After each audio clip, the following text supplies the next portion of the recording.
Welcome to Stage 5 of the Tour de France, the peloton approaching the finish in the town of Louzy. It's the birthplace of Jean-François Bernard, a famous French cyclist from a few decades ago. So an homage to one of the forgotten legends of the sport, especially in the native land of France. 2 intermediate sprints were out on the course today, and there were no breakaways, so the sprinters, they had a chance to get the full points, and it was Johnny Wouters and Ishikawa Kitetsu who each won one of those sprints. So those 2 sprinters have not been up there in the stage placings, but they have been in the intermediate sprints, and that is keeping them in contention for that green points jersey. The green jersey being worn by Supershock Trativat, and we'll see if he can extend his lead at the end of today's stage, as he looked fantastic in the previous sprint finish. And of course, he's Trativat, known as the fastest in the world. So we'll see if he can stamp his authority on the sprints and try and take that green jersey all the way to Paris. We see another of the leader's jersey here. This is Hippolyte Toutain wearing the race leader's yellow jersey. He took the lead yesterday after that team time trial won by the Kyoto team, who wear those pink jerseys. And Toutain should have a couple days to enjoy that fleece until he gets tested in the high mountains. With 15 kilometers to go on this stage, Castelli have taken control of the front of the field, and it's all for Davide Lagana, their big sprinter. He won 2 stages of the Giro d'Italia in this fashion by sending the whole team to the front of the race, and that is the strategy of the Castelli team. All the other sprinters are queuing up to get in his wheel. You see Kasper Bosmans and Kitetsu there. Looks like Matsuoda and Nagassi getting set up as well.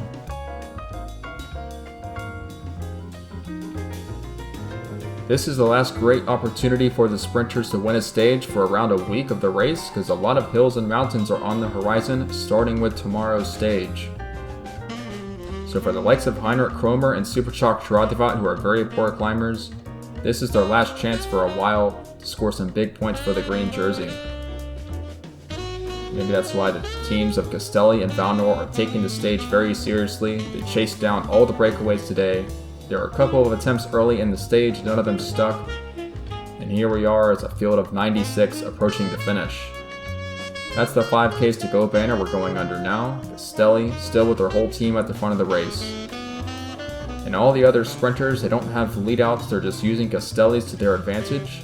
And it looks like all the big hitters are up here, including Toutain, who's not a sprinter, he just wants to be near the front of the race. We go over a false flat here. You see Trativat, Kitetsu, Kromer trying to take full advantage of that Castelli train. Under 2Ks to go, we're going to get the final lead out soon. Elijah Johnson will launch Lagana into the Flamme Rouge. Lagana perfect lead out, going through the center, but he's being taken on by a lot of other sprinters.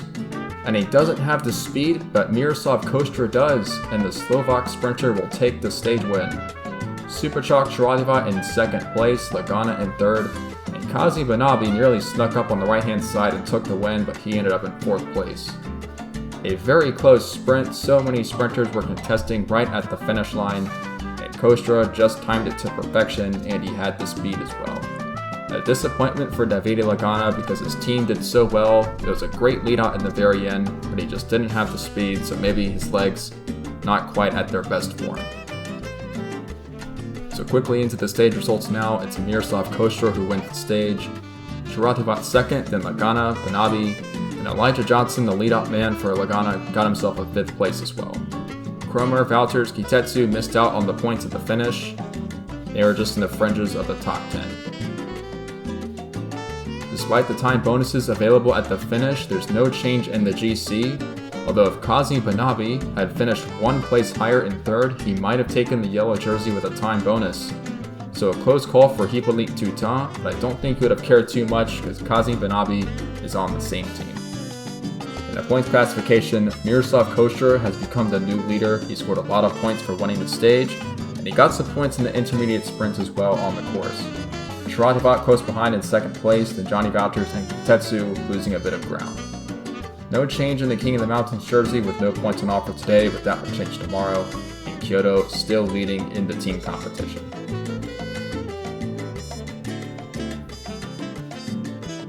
So with that flat stage out of the way, we'll go right into stage 6, the first of meaningful mountains in the Tour de France. I wouldn't call them mountains, but more like little hills, but it's a nasty climb towards the finish. With 35 kilometers to go, there were 2 breakaways, Emmerich Alexander and Diana Stephenson. But you see the peloton is right on their heels now, so they won't stay away for long. And Emmerich Alexander scored most of the points on the early 2 climbs. So I think he's even, or maybe a point ahead of Rodolfo Lucci for that King of the Mountains jersey. Not quite sure on the math for that. We'll see if we get an update later on in this stage. But there's still a Category 4 climb, which is worth 1 point, and a Category 2 climb, which is worth 5 points. So a lot can change for that jersey between here and the finish. And the final climb is the Col du Bertillon, which averages around 7% gradient. So it's a little bit steep, and we'll see if some of the sprinters can get themselves over that climb.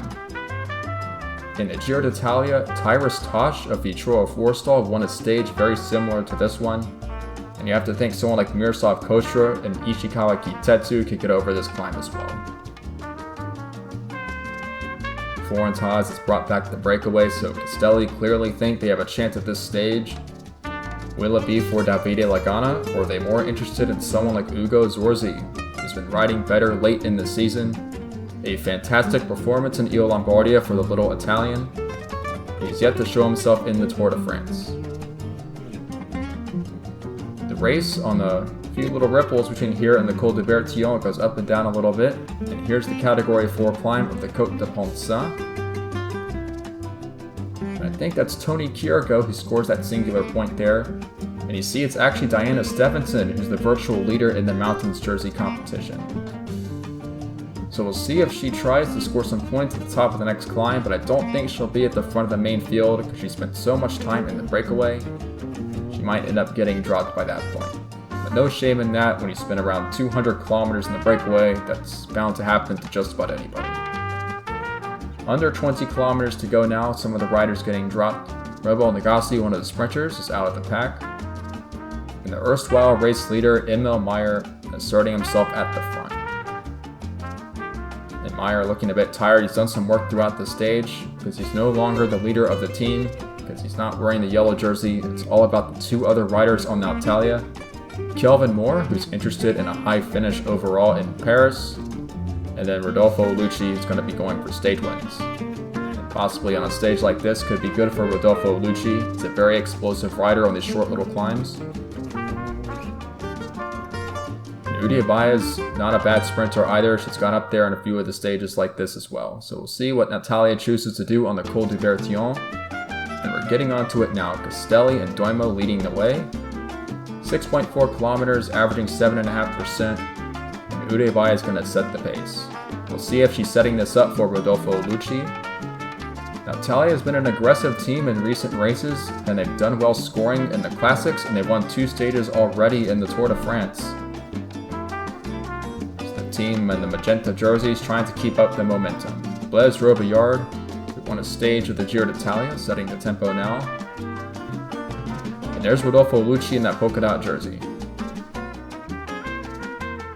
So it seems Natalia content to just control the pace, no attacks yet, but it's Lucci we're talking about. See if he tries to the top of the climb. Toutain is privy to this. He's going to stay near the front and try and follow any big moves. This is how you have to ride if you're the leader of a stage race, always at the front, and riding to chase down any of the big attacks. You never want to give the other rivals an opportunity to get up the road and steal away precious time. So 2K still to climb. It levels off a little bit in terms of the gradient between here and the top. And 5 points on offer at the top of the climb, so whoever wins this mountain will be the leader in the King of the Mountains competition. So Lucci certainly has to be interested in defending that. We'll see if he ends up sprinting for it.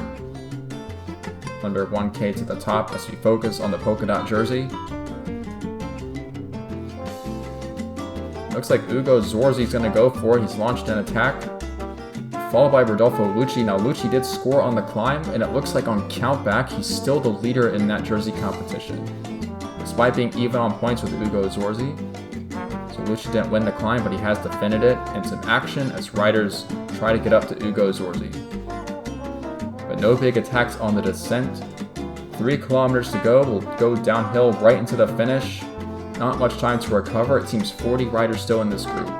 Miroslav Kosher, the green jersey, is still here, a very fast sprinter, and he's in really good position. No one's going to attack or set the pace. It's setting up for the sprinters nicely as Leida kicks off the sprint, but I think Kosher's going to be too fast for everybody else.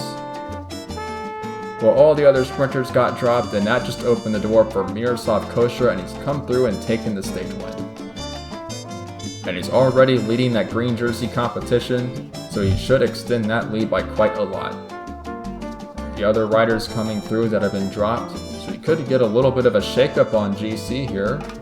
A few of the riders in the top 10 could have been dropped here, but they weren't long-term contenders for the Tour de France for getting dropped on a stage like this one.